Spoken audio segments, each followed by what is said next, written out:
देखो पहले हमने ये तो पढ़ लिया था। पहले जो हमने देखा था केमिकल काइनेटिक्स में जब स्टार्ट करा था, रेट ऑफ रिएक्शन तो हमने देख लिया था। Yes sir. अभी हम स्टार्ट करते हैं रेट कांस्टेंट से। रेट कांस्टेंट को हम अभी किससे डिनोट कर रहे हैं, के से। रेट कांस्टेंट बेसिकली होता क्या है, rate of reaction at unit concentration.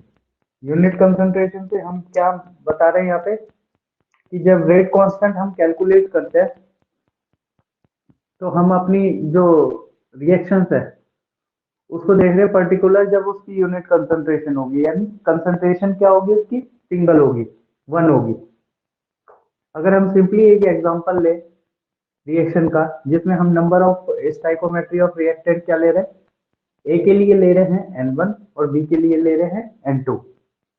हमें पता है हमारी रेट ऑफ रिएक्शन बेसिकली किस पे डिपेंड करती है, कंसंट्रेशन ऑफ रिएक्टेंट पे।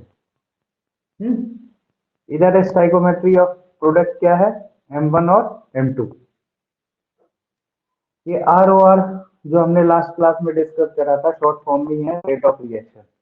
Rate of reaction direct proportion है किसके, कंसंट्रेशन ऑफ रिएक्टेंट। ये कंसंट्रेशन ऑफ रिएक्टेंट क्या है इधर, ए और बी। ये सिंपल याद है, लास्ट क्लास में हमने लिया था कंसंट्रेशन के लिए। यस और सर। बेसिकली ये क्या है इसके, नंबर ऑफ मोल्स हैं जो इसकी पावर में है, N1 और N2। जब ये डायरेक्ट प्रोपोर्शन का साइन हटेगा, हम आगे चलेंगे, तो रेट ऑफ रिएक्शन को तो हम डिनोट कर रहे हैं किससे, स्मॉल आर से। जब ये डायरेक्ट प्रोपोर्शन का साइन हटेगा तो क्या आ जाएगा, के, जिसे हम क्या बोल रहे हैं, rate constant. Rate constant basically किसके साथ है, ये कंसंट्रेशन ऑफ रिएक्टेंट के साथ। अगर हम कंसंट्रेशन ऑफ रिएक्टेंट को क्या ले रहे हैं, यूनिटी, जिसकी हम बात कर रहे हैं, rate of reaction at unit concentration. अगर रेट ऑफ रिएक्टेंट, हम कंसंट्रेशन ऑफ रिएक्टेंट क्या ले रहे हैं, वन, दोनों को वन ले लेंगे तो हमारा रेट कांस्टेंट किसके, आर किसके इक्वल टू हो जाएगा, रेट ऑफ रिएक्शन बराबर हो जाएगा किसके, रेट कांस्टेंट के। कांस्टेंट। आ रहा है समझ में यहाँ तक। Yes sir. सिंपल है, छोटा सा डेरिवेशन ही है, जो हमने लास्ट क्लास में भी देखा था। कुछ नहीं किया, सिंपली हमने एक रिएक्शन ली है जिसमें रेट ऑफ रिएक्शन को हम रिप्रेजेंट कर रहे हैं स्मॉल आर से, और हमारा rate of reaction direct proportion किसके रहता है, कंसंट्रेशन ऑफ रिएक्टेंट, जो कि ए और बी है, इसके नंबर ऑफ मोल्स इसकी पावर्स में, N1 और N2।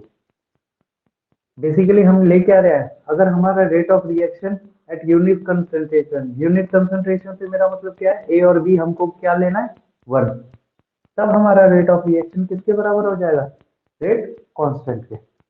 ये इतना सा पोर्शन नोट कर लो। सर इस चैप्टर में जो क्वेश्चन होते हैं वो न्यूमेरिकल्स ही आते हैं मोस्टली। न्यूमेरिकल्स ही आएंगे, और जो हमने लास्ट क्लास में देखे हैं बेसिकली, जो रेट ऑफ रिएक्शन के आते हैं, कंसंट्रेशन ऑफ रिएक्टेंट के आते हैं, ऑर्डर ऑफ रिएक्शन के भी आते हैं, और कभी कभी डिफरेंस पूछ लेता है, जो आगे डिफरेंस लिखा हुआ है rate of reaction of rate constant के। ज्यादातर इसमें से जितना भी पोर्शन आएगा 5 से 7 नंबर का, वो न्यूमेरिकल ही आते हैं।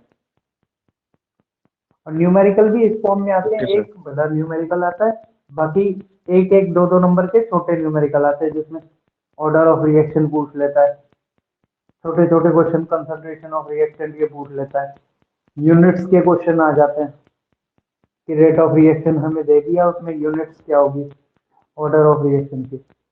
बेसिकली ऐसे ही क्वेश्चन आते हैं, और छोटे छोटे फॉर्मूले हैं, आगे चल के देखेंगे एक्टिवेशन एनर्जी के, जिन पे बेस्ड आते हैं। मेन क्वेश्चन तो उन्हीं के आते हैं, ऑर्डर ऑफ रिएक्शन के, zero order of reaction, first order और सेकंड ऑर्डर के। थर्ड ऑर्डर अभी हमारे कोर्स में है नहीं, सेकंड भी बहुत कम है। इतना पोर्शन अभी नोट कर लो, फिर आगे बढ़ते हैं। सर आप करवा दो, मैंने स्क्रीनशॉट ले लिया है, मैं बाद में ही पूरा इकट्ठे नोट कर लूंगा। अच्छा, ये हो गया, चलो आगे बढ़ते हैं। Yes sir. देखो ये आर ओ आर से हम किसको बोल रहे हैं, rate of rate reaction of को रिएक्शन। डिनोट कर रहे हैं, और इधर रेट कांस्टेंट। बेसिकली अगर हम ऊपर की बात लेके चले तो ये हमारा स्मॉल आर था जो हमने इधर डिनोट करा था, और ये क्या था, के। रेट ऑफ रिएक्शन और इसमें डिफरेंस क्या होता है वो देख लेते हैं। अगर मैं देखूं, रेट ऑफ रिएक्शन बेसिकली हमें क्या बताता है, स्पीड ऑफ रिएक्शन। अगर मैं पूरा ही लिख दूं तो किसको बताता है, हमें स्पीड ऑफ रिएक्शन के बारे में बताता है। और रेट कांस्टेंट क्या है हमारा, प्रोपोर्शनलिटी कांस्टेंट है। वही है point clear. Rate of reaction बताएगा हमें speed yes of sir. Reaction, और रेट कांस्टेंट क्या होता है, प्रोपोर्शनलिटी कांस्टेंट।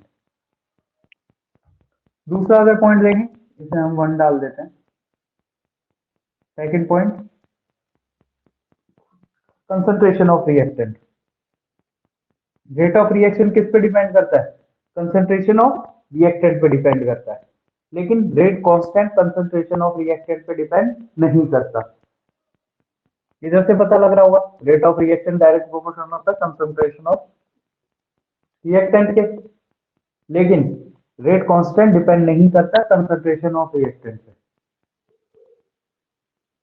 थर्ड वैल्यू देखो, रेट ऑफ रिएक्शन की जो वैल्यूज होती हैं वो चेंज रहती हैं विद टाइम से। अगर अभी याद हो तो पहले का एक ग्राफ जो हमने देखा था, रिएक्शन का ग्राफ, छोटा सा ग्राफ है, साइड में बना के दिखा देता हूँ। हमें पता है ये हमारी एनर्जी है, ये है टाइम। टाइम के साथ साथ क्या होता है, कंसंट्रेशन ऑफ रिएक्टेंट क्या होती है, डिक्रीज होती है। Yes sir. और कंसंट्रेशन ऑफ प्रोडक्ट क्या, इंक्रीज होती है। इंक्रीज होती है। इसलिए हम बोल रहे हैं वैल्यू चेंजेस विद टाइम। किसके लिए, रेट ऑफ रिएक्शन के लिए। रेट ऑफ रिएक्शन की वैल्यूज क्या होती है, चेंज होती है विद टाइम, जैसे जैसे हमारा टाइम निकलता है। लेकिन लेकिन rate rate constant constant, constant रहता है। कांस्टेंट की वैल्यू चेंज नहीं होगी टाइम से, वो कांस्टेंट रहेगा। लास्ट फोर्थ पॉइंट देख लेते हैं इसका, unit not depends on order of reaction. Order of reaction पे इसकी यूनिट डिपेंड नहीं करती, किसकी, रेट ऑफ रिएक्शन की। ऑर्डर ऑफ रिएक्शन हम देखेंगे आगे, जो हमारे नंबर ऑफ मोल्स रहते हैं, जो पावर्स रहती है, ये ऐड होती है, यही हमें ऑर्डर ऑफ रिएक्शन के बारे में बताती है। आगे देखेंगे हम ऑर्डर ऑफ रिएक्शन और मॉलिक्यूलरिटी। रेट ऑफ रिएक्शन की बेसिकली यूनिट्स डिपेंड नहीं करती किस पे, ऑर्डर ऑफ रिएक्शन पे। लेकिन रेट कांस्टेंट की वैल्यू डिपेंड करती है ऑर्डर ऑफ रिएक्शन पे। ऑर्डर ऑफ रिएक्शन आगे आएगा, जिनकी बात यस करेंगे सर। हम अभी, ये N1 और N2। तो ये बेसिकली 4 डिफरेंस होते हैं किसके, रेट ऑफ रिएक्शन के और रेट कांस्टेंट के बीच में। देख लो इन्हें, फिर बढ़ते हैं।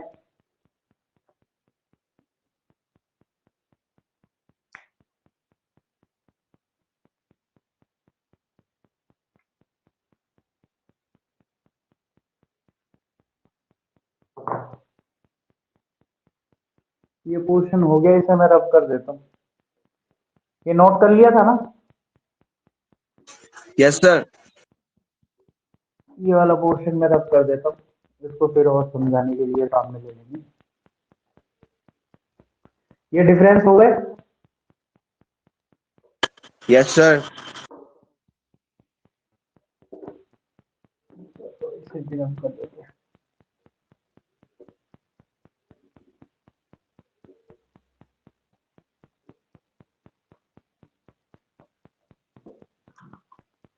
देखो, अब आगे एक कंसेप्ट आती है हमारी किसकी, कोलिजन थ्योरी की। कोलिजन थ्योरी मैंने नीचे लिखा है, कोलिजन थ्योरी। बेसिकली ये किसने दी थी कोलिजन थ्योरी, आरेनियस ने दी थी। इसके बारे में थोड़ी सी बातें कर लेते हैं। कोलिजन थ्योरी बेसिकली क्या होता है, ये हमें बताता है रिएक्शन ऑफ रिएक्टेंट, यानी रिएक्टेंट हमारे किस तरह से रिएक्ट करते हैं। और मिनिमम एक रिएक्शन होने के लिए रिएक्टेंट्स को आपस में कोलाइड होना जरूरी है। कोलाइड से मेरा मतलब है, दो तरह के कोलिजन बेसिकली हमें पता है कि हेड ऑन कोलिजन है, ऑब्लिक कोलिजन है। उसकी बात करी थी आरेनियस में, किसके अंदर, अपनी एक थ्योरी दी थी जिसमें इसने बताया था कोलिजन थ्योरी। इसमें इसने 2-3 टर्म्स काम में ली थी। एक बेसिकली ये ले लेते हैं हम, एक टर्म काम में ली थी इसने,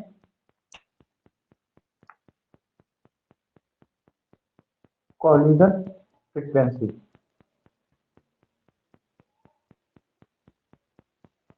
कॉलिजन फ्रीक्वेंसी बेसिकली मान लो अगर हमारे पास एक कंटेनर है, उसमें हमारे पास दो रिएक्टेंट है ए और बी। तो इसमें ये बताया था किसी भी रिएक्शन को कंप्लीट होने के लिए या फिर उसको कन्वर्ट होने के लिए किसमें सी एंड डी में कन्वर्ट होने के लिए इन दोनों का आपस में क्या होना जरूरी है, कॉलिजन होना जरूरी है। जब तक ये आपस में कोलाइड नहीं करेंगे या रिएक्ट नहीं करेंगे तब तक हमारा प्रोडक्ट नहीं बनेगा। तो इसमें इसके लिए हमें क्या बताया था, एक टर्म बताई थी कॉलिजन फ्रीक्वेंसी, या फिर ये बोल सकते हैं फ्रीक्वेंसी से हमारा मतलब क्या है, साइकिल। तो इसमें एक टर्म दी थी कॉलिजन फ्रीक्वेंसी, जिसे हम बोल सकते हैं टोटल कॉलिजन पर सेकंड। यानी एक सेकंड में आपस में रिएक्टेंट में कितने कॉलिजन होते हैं वो डिसाइड करते हैं हमारी क्या, कॉलिजन फ्रीक्वेंसी। और जितनी ज्यादा कॉलिजन फ्रीक्वेंसी होती है उतना ही ज्यादा चांसेस होते हैं प्रोडक्ट में बनने के। बेसिकली एक टर्म निकल के आती है, या फिर एक एक्सपेरिमेंटल डाटा मान लो कि गैसियस मॉलिक्यूल के अंदर जो हमारे गैसियस मॉलिक्यूल होते हैं, गैसियस मॉलिक्यूल की कॉलिजन फ्रीक्वेंसी लगभग होती है 10⁻25 टू 9⁻28 कॉलिजन पर सेकेंड। इतनी ज्यादा होती है गैसियस मॉलिक्यूल के अंदर, क्योंकि इनके अंदर मूवमेंट बहुत ज्यादा होता है। तो ये चीज बना लेना, एक छोटा सा डायग्राम बना लो बस, ये वाला कॉलिजन फ्रीक्वेंसी के अंदर। इसमें अगर लिखना है तो लिख सकते हैं total number of collision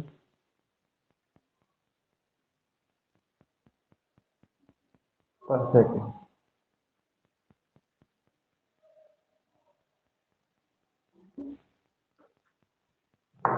note कर लो इसे।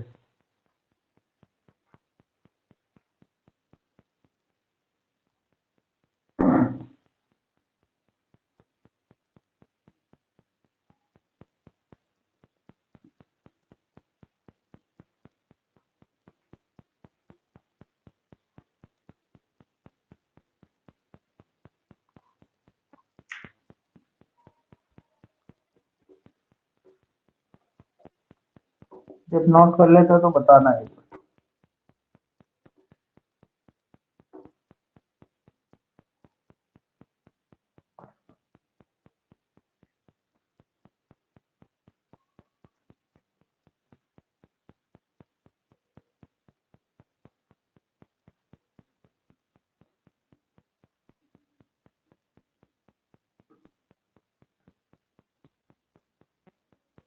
हो गया? यस सर, हो गया। अब देखो, अभी हमने कॉलिजन फ्रीक्वेंसी बोले है, एक टर्म और लेते हैं हम, effective collision. Effective collision, effective collision से मेरा मतलब ये है, अभी तो हमने कॉलिजन फ्रीक्वेंसी की कितने कोलाइड होते हैं। इफेक्टिव जरूरी नहीं है कि हर कॉलिजन हमारा किस में कन्वर्ट हो जाए, प्रोडक्ट में हो जाए। ये तो एक तरह अटेम्प्ट हो गए हमारे। इफेक्टिव कॉलिजन हम उसे बोल रहे हैं, वो कॉलिजन जिसमें रिएक्टेंट किस में कन्वर्ट हो गया, प्रोडक्ट में, उसे हम टर्म दे रहे हैं इफेक्टिव कॉलिजन। कॉलिजन फ्रीक्वेंसी, उसके बाद टर्म आई इफेक्टिव कॉलिजन। इफेक्टिव कॉलिजन को हम क्या बोल रहे हैं, the number of collision in which reactant convert into product।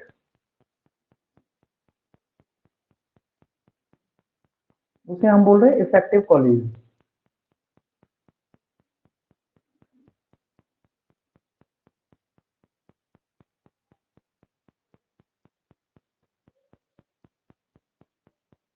आया समझ में? Yes sir. अब देखो, इस इफेक्टिव कॉलिजन को समझाने के लिए हम लोग दो तरह के ग्राफ ले लेते हैं, जिसमें क्या कर रहे हैं, एक एक ग्राफ हमें इस तरीके से दिखाना है। इसे बेसिकली अगर एनर्जी के अकॉर्डिंग दिखाएंगे तो ये ग्राफ हमें क्या दिखा रहे हैं, ये देखो एक टर्म आती है जिसे बोलते हैं हम, अगर मैं एनर्जी के टर्म में रिएक्शंस की बात करूं तो हमारे पास एक टर्म निकल के आती है जिसे बोलते हैं, एक रिएक्शन होती है जिसमें एनर्जी रिलीज होती है जिसे हम क्या बोलते हैं, एक्सोथर्मिक रिएक्शन। और एक टर्म है हमारे पास जिसमें एनर्जी एब्जॉर्ब एंडोथर्मिक। होती है, उसे बोलते हैं एंडोथर्मिक रिएक्शन। यानी सर ये इसी थ्रेशोल्ड रिएक्शन को, एनर्जी तो वही है ना कि मिनिमम एनर्जी। हाँ अभी बात करेंगे इसे थ्रेशोल्ड एनर्जी हो गई, एक्टिवेशन एनर्जी हो गई, इन दोनों की बात करते हैं। ये देखो सबसे पहले इसका ग्राफ ले लेते हैं एक्सोथर्मिक का।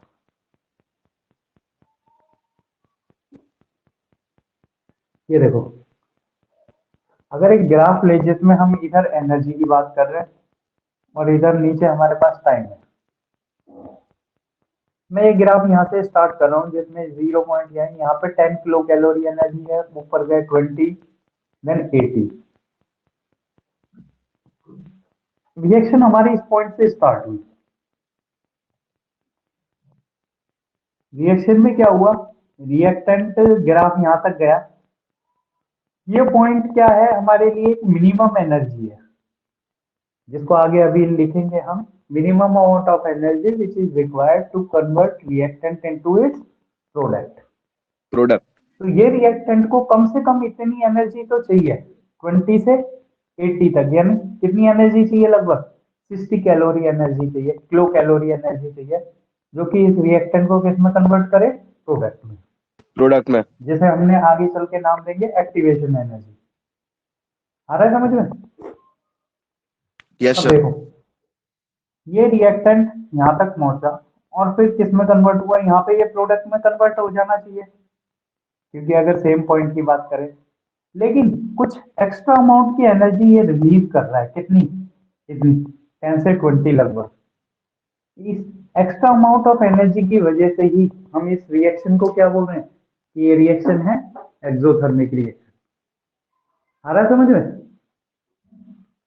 Yes sir. या फिर बिल्कुल हम पॉइंट की बात करें, इस पॉइंट से इस पॉइंट तक जाने के लिए यहाँ पे जो रिएक्टेंट आपस में रिएक्टेंट कन्वर्ट कॉम्प्लेक्स बनाता है, रिएक्टेंट प्रोडक्ट का एक कॉम्प्लेक्स मान लो रिएक्टेंट का, जिसे हम बोल रहे हैं एक्टिवेटेड कॉम्प्लेक्स। ये वो पॉइंट है जहां पे रिएक्टेंट किस में कन्वर्ट होगा, प्रोडक्ट में। इसी की बात कर रहे हैं। देखो यहाँ पे कॉलिजन होते रहेंगे आपस में रिएक्शंस के, रिएक्टेंट्स के, कुछ कॉलिजन होंगे जो इफेक्टिव कॉलिजन नहीं होंगे, वो यही रह जाएंगे, यानी कुछ रिएक्टेंट होगा जो कोलाइड करके रिएक्शन नहीं कर पाएगा, वो यही रह जाएगा।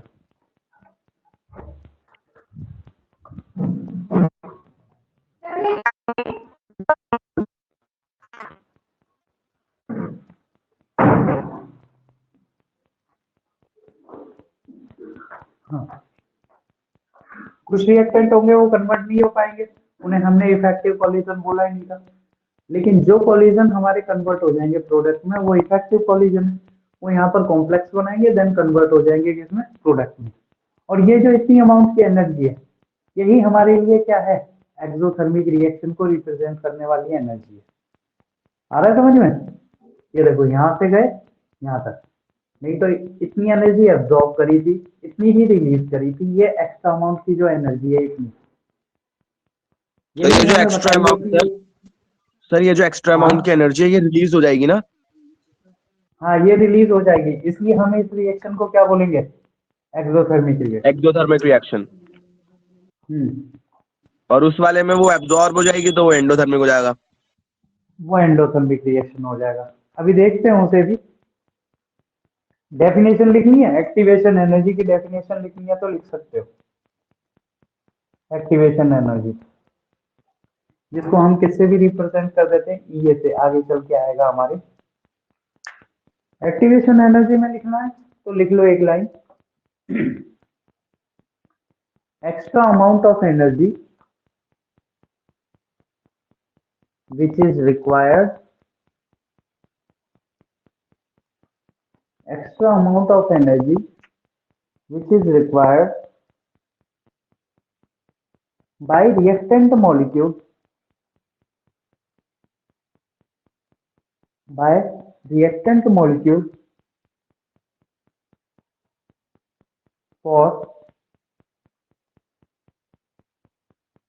converting into product.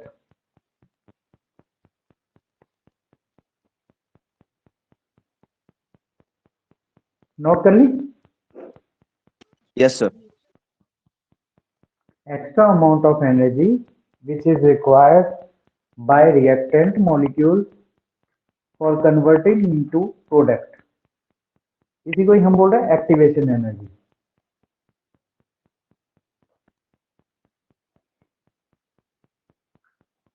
देखो सरफेस केमिस्ट्री तो अभी हमारे होगा शायद अभी, है ना? तुम्हारे टर्म फर्स्ट में नहीं यस आया sir. Surface chemistry. Yes sir, इस देखो वैसे सेकंड ही में बता आया सर। देखो वैसे ही बता देता हूँ। जनरली क्या होता है कि रिएक्शन में जब भी मान लो दो रिएक्टेंट है, ये हमारे पास दो रिएक्टेंट है अलग अलग। रिएक्शन में बेसिकली होता क्या है, ये आपस में एक दूसरे से कोलाइड करेंगे।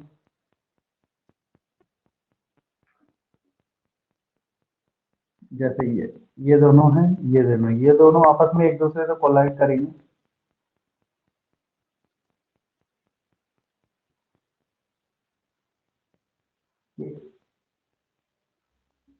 इस तरीके से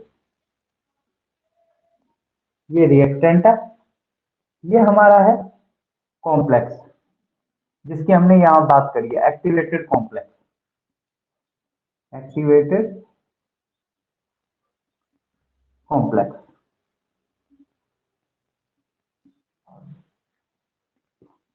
एक्टिवेटेड कॉम्प्लेक्स जिसकी हमने बात करी थी। और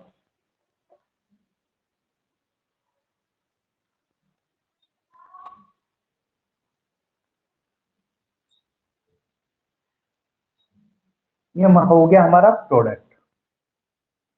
यानी हमेशा रिएक्टेंट प्रोडक्ट में कन्वर्ट होने से पहले बीच में एक एक्टिवेटेड कॉम्प्लेक्स बनाता है, जो इसकी इंटरमीडिएट स्टेज होती है, जिसको हमने ये बोला एक्टिवेटेड कॉम्प्लेक्स या थ्रेशोल्ड एनर्जी। यही कॉम्प्लेक्स है जो कि इफेक्टिव कॉलिजन के बाद बनता है। यानी प्रोडक्ट से पहले रिएक्टेंट कन्वर्ट होगा किसमें, एक्टिवेटेड कॉम्प्लेक्स में, minimum amount of energy gain करने के बाद, जिसे हमने थ्रेशोल्ड एनर्जी बोल दिया या एक्टिवेशन एनर्जी बोल दिया। उसके बाद ये किसमें कन्वर्ट हो रहा है, प्रोडक्ट में। आ रहा है समझ में? इस तरह का मैकेनिज्म ये काम में लेता है। सर ये जो रिएक्टेंट है, हाँ सर ये पहले अगर जैसे आपस में कोलिजन कर रहे हैं, तो कोलिजन के बाद ये एक दूसरे से दूर नहीं जाएंगे? देखो कोलिजन डिपेंड करता है, एक कंटेनर में रिएक्शन हो रही है, लास्ट टाइम जो बताया था आपने। मान लो एक गैसियस रिएक्शन है जिसमें नाइट्रोजन हाइड्रोजन रिएक्ट कर रहे हैं आपस में। एक कंटेनर में रिएक्ट करेंगे, बार बार कॉलिजन होगा फिर दूर जाएंगे, फिर कॉलिजन होगा फिर दूर जाएंगे। जरूरी नहीं है कि हर कॉलिजन इफेक्टिव कॉलिजन हो। कुछ कॉलिजन होंगे जैसे ही रिएक्ट करेंगे आपस में अमोनिया में कन्वर्ट हो जाएंगे, कुछ एज इट इज रहेंगे। फिर बार बार रिएक्शन होगी इनमें, तो पास में आते हैं फिर दूर जाते हैं, बार बार कॉलिजन होते रहते हैं, क्योंकि उनके पास वॉल्यूम तो क्या हो गया, एक प्रेस्क्राइब्ड वॉल्यूम हो गया ना हमारे पास ये, कि यस वॉल्यूम सर, से समझ गया रिएक्शन मैं। बाहर ही नहीं जा पा रहा। तो इसलिए रिएक्शन होती है। आ रहा है समझ में? ये छोटा सा डायग्राम बना लेना बस, फिर आगे बढ़ते हैं हम।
बढ़े आगे।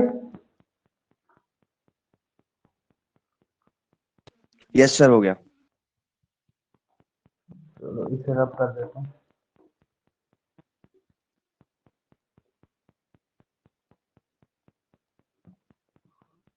ये देखो, ये तो हो गया हमारा एक्सोथर्मिक के लिए।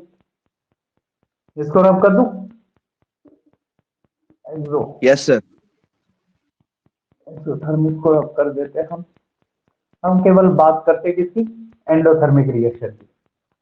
और देखो, एंडोथर्मिक के रिएक्शन हमें पता है, जिसमें बेसिकली एनर्जी क्या है, एब्जॉर्ब होगी।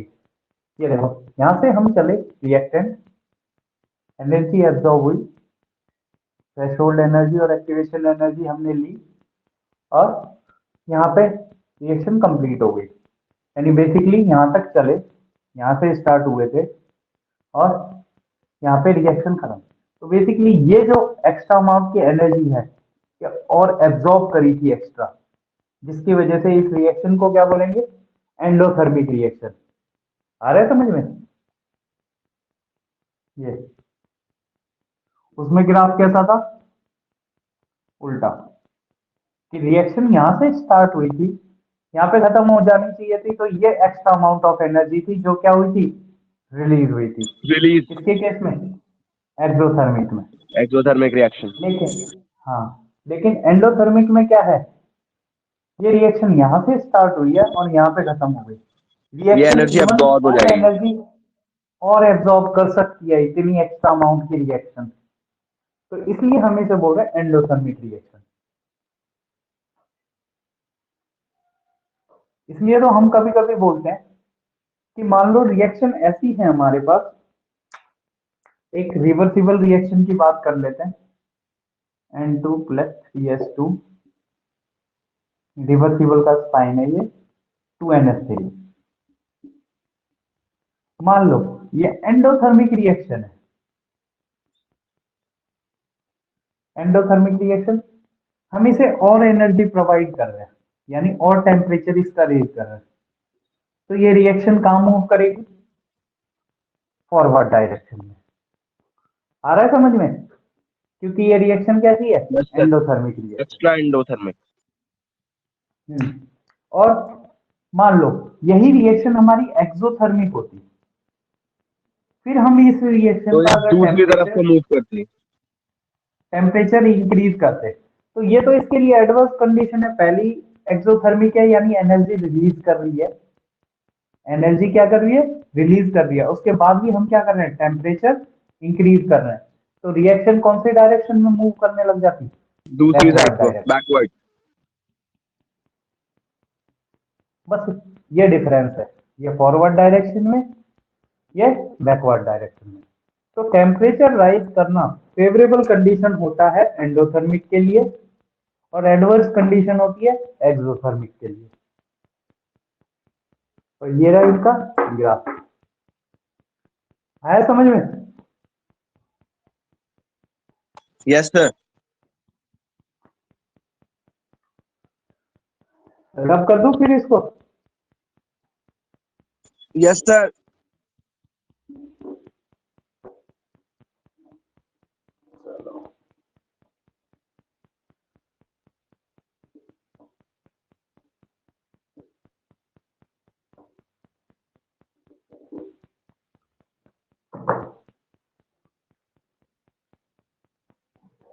अब देखो, अब हम बढ़ते हैं आगे के पॉइंट पर, factor affecting rate of reaction. ऐसे कौन कौन से फैक्टर हैं जो हमारे रेट ऑफ रिएक्शन को अफेक्ट करते हैं?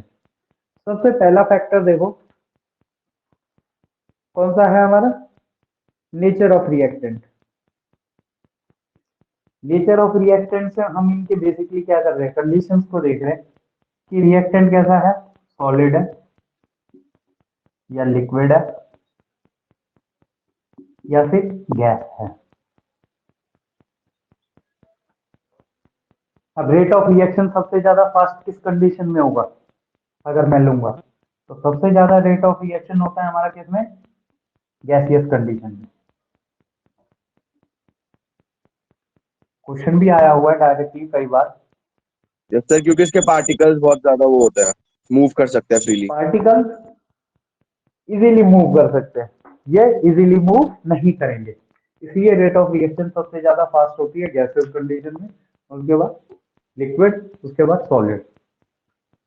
इस ऑर्डर को लिख लेना किसके अंदर, नेचर ऑफ रिएक्टेंट में।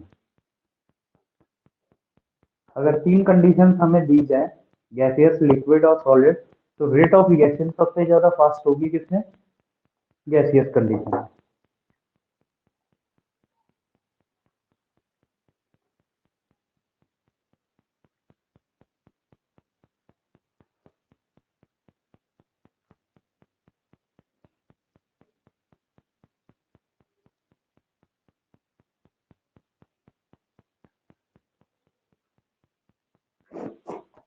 दूसरा point,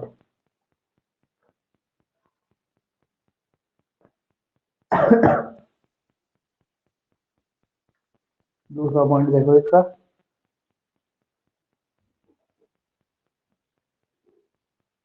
physical size of a particle. Physical size of particle पे कैसे डिपेंड करेगा। अच्छा मुझे एक चीज बताओ, physical size of the particle के लिए, एक पार्टिकल है हमारे पास ये, और इसी पार्टिकल को मैंने डिवाइड कर दिया छोटे छोटे पार्टिकल में।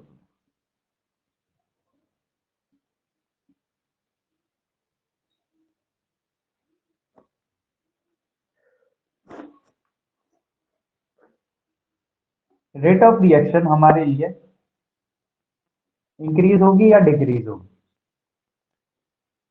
Sir increase. इंक्रीज, क्यों। सर क्योंकि अब काफी सारा कोलिजन करने के लिए पार्टिकल्स के बीच में स्पेस है। वेरी गुड, ये देख लो, हमने क्या करा, बेसिकली करा क्या, इनका सरफेस एरिया इंक्रीज कर दिया, सरफेस एरिया इनका इंक्रीज कर दिया, और इफेक्टिव कॉलिजन की पॉसिबिलिटी भी बढ़ा दिया। सरफेस एरिया इंक्रीज होने की वजह से रेट ऑफ रिएक्शन क्या करेगी, इंक्रीज कर जाएगी। तो इस छोटे से डायग्राम को बना लेना किसके अंदर, फिजिकल साइज ऑफ पार्टिकल को, कि सरफेस एरिया जितना ज्यादा होगा उतना ही हमारी रेट ऑफ रिएक्शन होगी।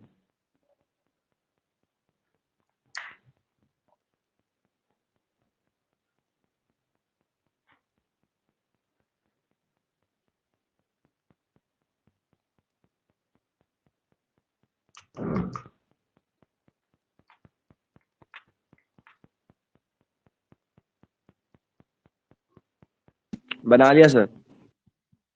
बना लिया, चलो।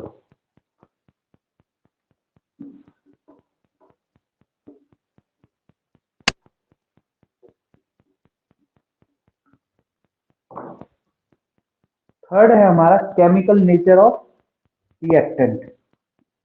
देखो, डिफरेंट रिएक्टेंट के लिए डिफरेंट एक्टिवेशन एनर्जी होगी, तो उस पर डिपेंड करेगी हमारी रेट ऑफ रिएक्शन। अगर ऐसी कोई रिएक्टेंट है जिनके लिए हम बोल सकते हैं कि अगर हमारी एक्टिवेशन एनर्जी कम होगी तो उसमें रेट ऑफ रिएक्शन क्या होगी, ज्यादा होगी। ऐसा केमिकल है जिसके अंदर एक्टिवेशन एनर्जी ज्यादा होगी तो उसमें रेट ऑफ रिएक्शन ऑब्वियसली क्या होगी, कम हो जाएगी। यानी केमिकल नेचर पे डिपेंड करता है, केमिकल नेचर बेसिकली किसका, रिएक्टेंट का। अगर रिएक्टेंट की एक्टिवेशन एनर्जी कम हुई यानी छोटी हुई, रेट ऑफ रिएक्शन इंक्रीज हो जाएगा।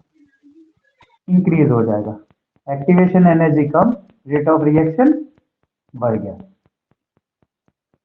और अगर एक्टिवेशन एनर्जी क्या हुई, ज्यादा हुई, तो रेट ऑफ रिएक्शन कम हो जाएगा। कम हो जाएगा। ये छोटा सा पॉइंट है, वो इसमें नोट कर लो।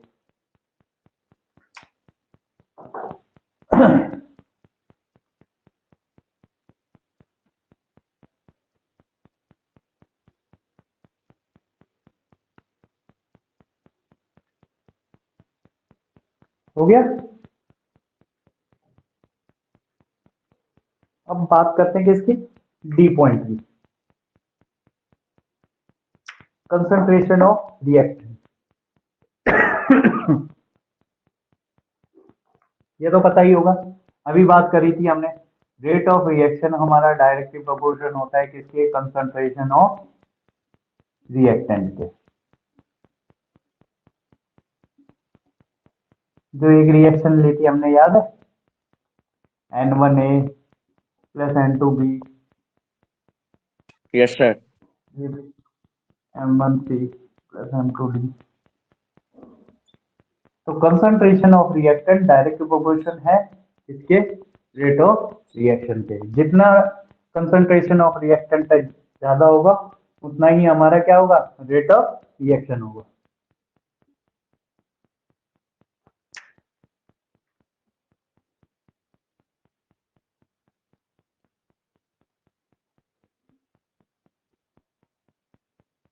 हो गया? Sir 1 minute. हाँ, कर लो, नोट कर लो।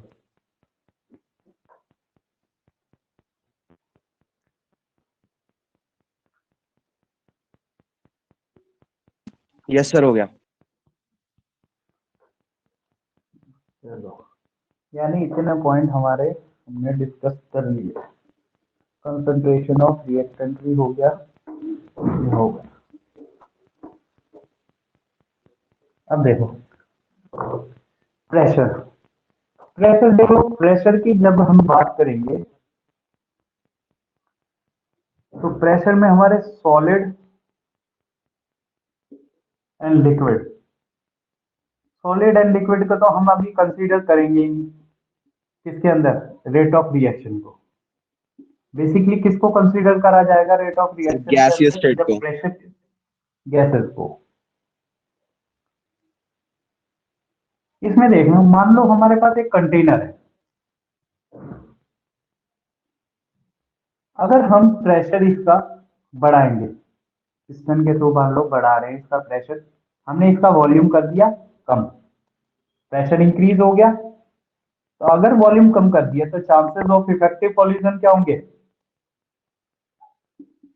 चांसेस ऑफ कम हो जाएंगे, इफेक्टिव कॉलिजन क्या होंगे, क्या होंगे, बढ़ेंगे।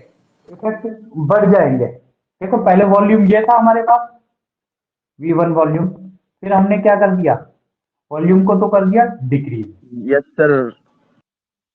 तो वॉल्यूम यस सर, डिक्रीज कर वॉल्यूम दिया, कम हो जाएगा तो कॉलिजन ज्यादा बढ़ जाएंगे। कॉलिजन ज्यादा बढ़ जाएंगे, कॉलिजन ज्यादा बढ़ जाएंगे तो chances of rate of reaction भी क्या होंगे, इंक्रीज बढ़ होंगे। जाएंगे। आ रहा है समझ में? तो यस सर। इन टर्म को देख लेना, प्रेशर इंक्रीज करा, प्रेशर इंक्रीज करने से इनवर्सली प्रोपोर्शन होता है वॉल्यूम के, वॉल्यूम डिक्रीज हुआ तो रेट ऑफ रिएक्शन क्या होंगे, please. Rate of reaction increase हो जाएगी। तो बेसिकली ये ट्रेंड बनेगा, प्रेशर बढ़ा, वॉल्यूम कम हुआ, रेट ऑफ रिएक्शन इंक्रीज हो गया।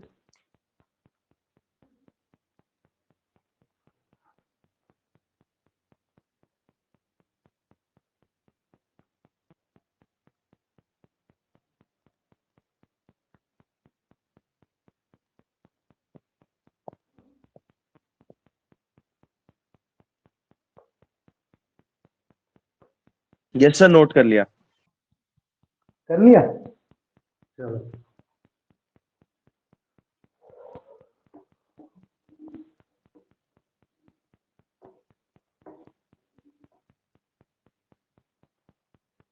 अब बात करते हैं टेम्परेचर की। देखो टेम्परेचर के साथ क्या है, टेम्परेचर जैसे ही हम लोग बढ़ाते हैं तो ऑब्वियसली हमारा क्या होता है, रेट ऑफ रिएक्शन इंक्रीज ही होता है। क्योंकि बेसिकली क्या होता है, टेम्परेचर बढ़ाने से kinetic energy, yes sir, kinetic speed बढ़ एनर्जी जाती ऑफ है मॉलिक्यूल, पार्टिकल्स की। काइनेटिक एनर्जी ऑफ मॉलिक्यूल क्या होगी, इंक्रीज हो जाएगी। इंक्रीज होने से चांसेस ऑफ इफेक्टिव कॉलिजन और बढ़ जाएंगे, बढ़ जाएंगे, जिसकी वजह से हमारे रेट ऑफ रिएक्शन भी क्या होगा, इंक्रीज इंक्रीज हो हो जाएगी। जाएगा।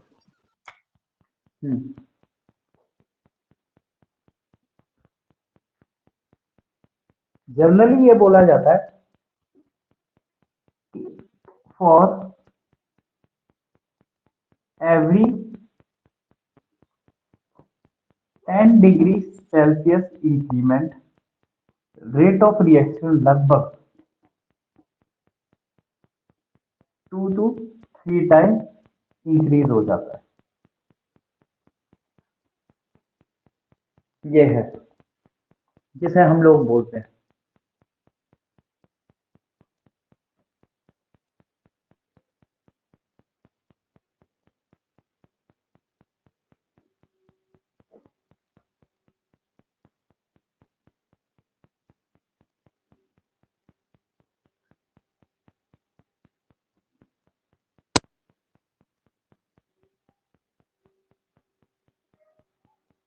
यस सर, नोट कर लिया। इसको कई बार एक हम टर्म से भी बता देते हैं जिसे हम बोल देते हैं temperature coefficient. Temperature coefficient basically हम इसे म्यू से डिनोट करते हैं। इसमें क्या बोलते हैं, मान लिया पहले हमारा एक टेम्परेचर था जिसको हम बोल रहे हैं 25 डिग्री सेल्सियस, बाद में वही टेम्परेचर हमारा इंक्रीज हो गया कितना 35 डिग्री सेल्सियस। बेसिकली हुआ क्या, ये हमारा जो टेम्परेचर है 25 प्लस 10, या फिर मैं बोलूँ 25 प्लस 10, और इधर कितना था 25 था। अगर टेम्परेचर ले रहे हैं तो हमने कितने का इंक्रीमेंट दिया, 10 का इंक्रीमेंट दिया। तो ये करने से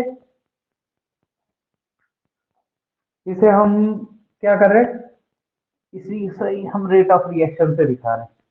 या फिर मैं इसे ऐसे लिख सकता हूँ, ये के टी टेम्परेचर है तो मैं इसे क्या बोल सकता हूँ टी प्लस 10।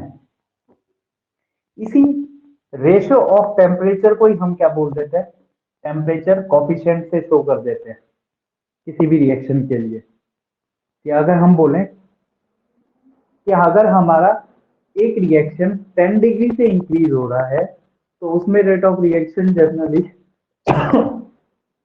2 to 3 टाइम्स बढ़ जाएगी। सर ये जैसे हम टेम्परेचर किससे कोफिशिएंट का रिप्रेजेंट कर, सिंबल सर म्यू है। हाँ म्यू है, इसे हम डिनोट कर रहे हैं किससे, म्यू से। अगर इसे डायरेक्टली भी बताना चाहो, म्यू इक्वल टू क्या होता है T2 minus T1 divided by 10 कर दो इसे, क्योंकि हम 10 से ही तो इंक्रीमेंट ले रहे हैं इसका 10। और अगर लिखना चाहो mu equal to del T divided by 10, इसे हम टेम्परेचर कोफिशिएंट बोल रहे हैं।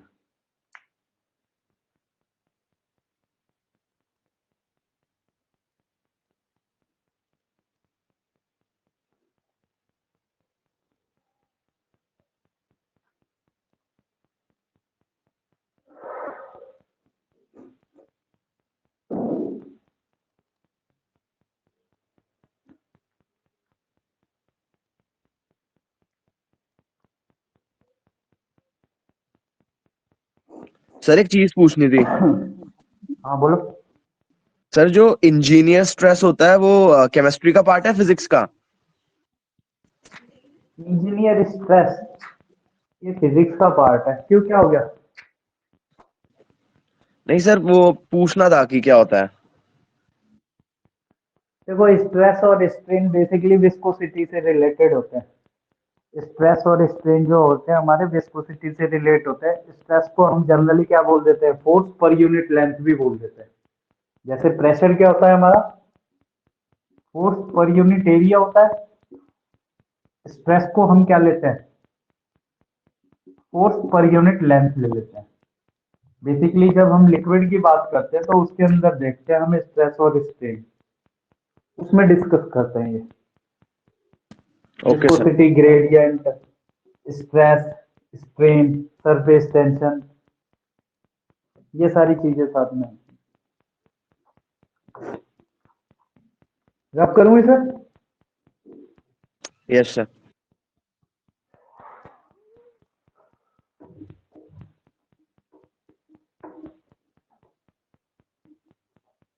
देखो आज वो आया नहीं सार्थक, और हमने इतना क्लियर कर लिया, तो ऐसा करते हैं आज के लिए हम इतना ही रखते हैं। 1 घंटा हो गया करीब, है ना, यस सर। क्योंकि फिर ज्यादा आगे निकल जाएंगे, फिर पीछे के टॉपिक कवर करना मुश्किल हो जाएगा। आगे हम पढ़ेंगे एक्टिवेशन एनर्जी के बारे में पढ़ेंगे। Activation energy basically RNS equation जो होती है हमारी, वो देखेंगे। फिर ऑर्डर ऑफ रिएक्शंस भी देखना है। अभी है इस चैप्टर में बहुत कुछ। तो चलो आज के लिए इतना ही रखते हैं, है ना। ओके मिलते सर, हैं, कल थैंक भी यू। है अपनी क्लास ऑफलाइन, तो कल मिलते हैं फिर। Yes sir. ओके।